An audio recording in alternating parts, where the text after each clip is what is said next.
দক্ষিণ দিনাজপুর জেলার বংশিয়ারি ব্লকের মহাবাড়ি গ্রাম পঞ্চায়েত এলাকায় সরকারি পুকুর পাড়ে গাছ কাটা ও বিক্রির অভিযোগকে কেন্দ্র করে ব্যাপক চাঞ্চল্যের সৃষ্টি হয়েছে। পঞ্চায়েত প্রধানের স্বামী সহ একাধিক তৃণমূল নেতাদের বিরুদ্ধে সরকারি সম্পত্তি অবৈধভাবে বিক্রির অভিযোগ তুলেছেন স্থানীয় বাসিন্দারা। অভিযোগ অনুযায়ী মহাবাড়ি গ্রাম পঞ্চায়েত এলাকার দুটি সরকারি পুকুরের ধারে থাকা বহু সরকারি গাছ কেটে নিয়ে যাওয়া হয়েছে। স্থানীয়দের দাবি, পঞ্চায়েত প্রধান নূর আক্তার বানুর স্বামী মাজেদার রহমানের নেতৃত্বে এই কাজ করা হয়েছে। অভিযোগ, কোনো সরকারি অর্ডার ছাড়াই ক্ষমতার অপব্যবহার করে পুকুর পাড়ের প্রায় ৩০০টি গাছ কেটে বিক্রি করা হয়েছে। স্থানীয় বাসিন্দাদের আরো অভিযোগ, বিষয়টি নিয়ে প্রশ্ন তুলতে গেলে তাদের হুমকির মুখে পড়তে হয়েছে। রাতের অন্ধকারে গাছগুলি বিক্রি করে দেওয়া হয়েছে বলেও দাবি করেন তারা। এই ঘটনায় পঞ্চায়েত প্রধানের স্বামী মাজেদার রহমান ছাড়াও পঞ্চায়েত সমিতির সদস্য মোকলেশুর রহমান, পঞ্চায়েত সদস্য আশ মোহাম্মদ, লোকমান মিয়া, কামরুল হক সহ আরো কয়েকজনের নাম অভিযোগে উঠে এসেছে। তবে এই সমস্ত অভিযোগ সম্পূর্ণভাবে স্থানীয় বাসিন্দাদের বক্তব্যের ভিত্তিতে।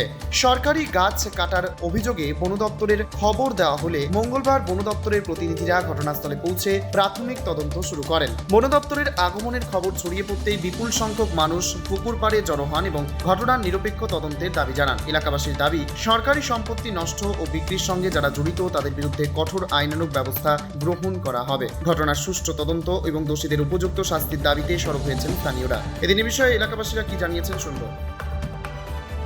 কংগ্রেস আমলে গাছ 25 থেকে 30 বছর কংগ্রেস আমলে কাটছে কংগ্রেস আমলে এইরকম ওটা এইরকম। তো আপনারা কি মনে হচ্ছে, গাছগুলো মানে ইললিগাল ভাবে সেগুলো নেওয়া হয়েছে, চুরি করে নিয়েছে? হ্যাঁ, চুরি করে নিয়েছে এবং সরকারি গাছ মানে সরকারকে না জানিয়ে তারা চুরি করেছে। এই চোরেদের অবিলম্বে জেলখানা পৌঁছানোর জন্য আমি আবেদন করছি। তারা আপনারা অভিযোগ কাকে জানিয়েছেন? আমরা জানিয়েছি ফরেস্ট অফিসার। আচ্ছা আচ্ছা আচ্ছা, ঠিক আছে। ওনারা আসছে, তদন্ত করছে। আমাদের দাবি, যারা এই সরকারি গাছ যারা আত্মসাৎ করেছে, সরকারের খাতায় জমা না করে নিজের কাজে ব্যবহার করেছে, এদের অতি তাড়াতাড়ি তাদের জেলখানার পৌঁছানোর জন্য আমি দাবি করছি গ্রামবাসী হিসাবে। আমরা কাউন্ট করলাম মোটামুটি 150, আরেকটা পুকুরে কাউন্ট করলাম 180।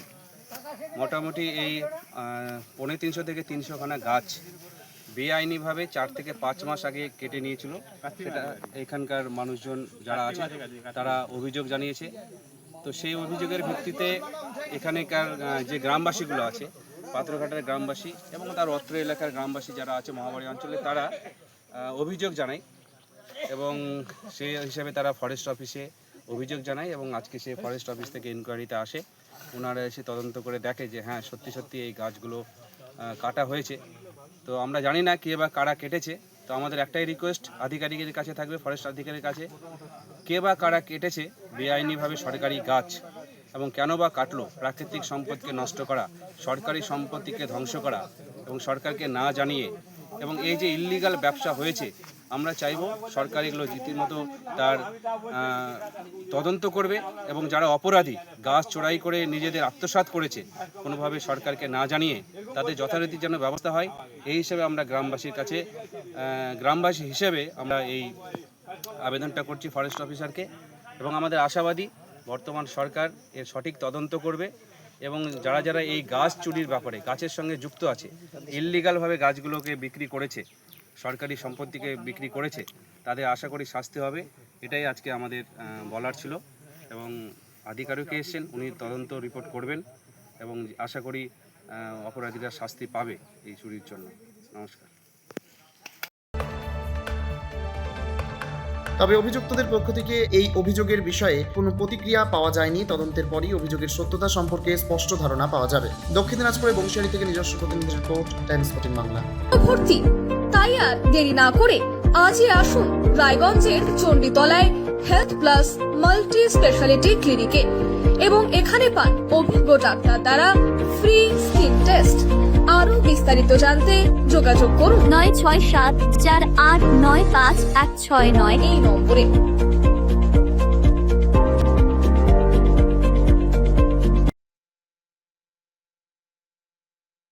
আজ তোমার বিয়ে সাজলো নতুন সাজে,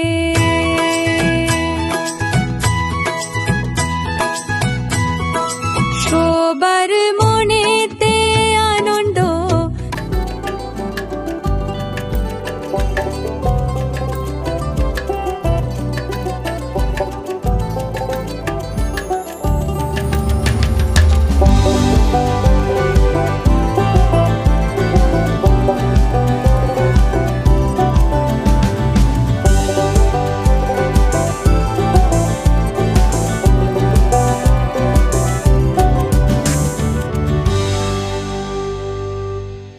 সেই সঙ্গে টাইমস 14 বাংলার ইউটিউব চ্যানেলকে সাবস্ক্রাইব করতে ভুলবেন না।